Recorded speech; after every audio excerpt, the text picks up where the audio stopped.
2023ஆம் ஆண்டு 5th term chemistry paper பார்க்க போகிறோம். அதில் ஃபஸ்ட் கொஷின் வந்து பின்வரும் கூற்றுக்கள் 1ஐயும் 2ஐயும் கருதுகாண்டு கேட்டிருக்காங்க. அதாவது முதலாவது கூற்றை பாருங்கள்.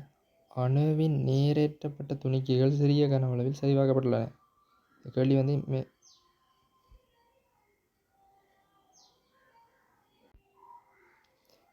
வந்து பார்த்தீங்கன்னு சொன்னால் குறிப்பிட்ட கூற்றுக்கள் 1, 2 தரப்படும் எண்ணக்கருக்களுடன் தொடர்புடைய விஞ்ஞானிகள், அதை சொன்ன விஞ்ஞானிகள் தான் கேட்டிருக்காங்க.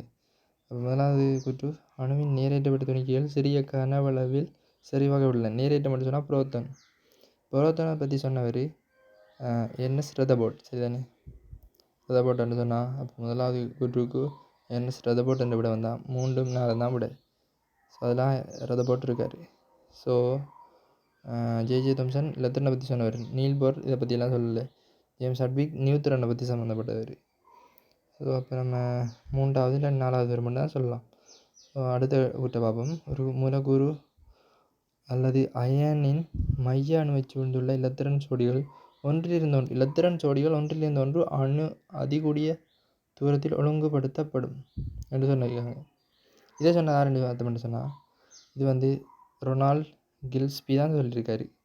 இது வந்து ரிசோர்ஸில் நேரடியாக தியரிலே சொல்லியிருக்காங்க. நீங்கள் ரிசோர்ஸ் புக்கை பார்த்தீங்கன்னு சொன்னால் உங்களுக்கு தெரியும். அதாவது வலுவள ஓட்டு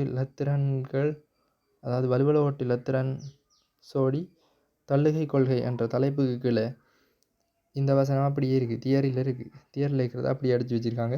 நீங்கள் ரிசோர்ஸ் புக்கை பார்த்துக்கொள்வாங்க. ஓகே, இப்போ இந்த கொஷனுக்கு விட 4.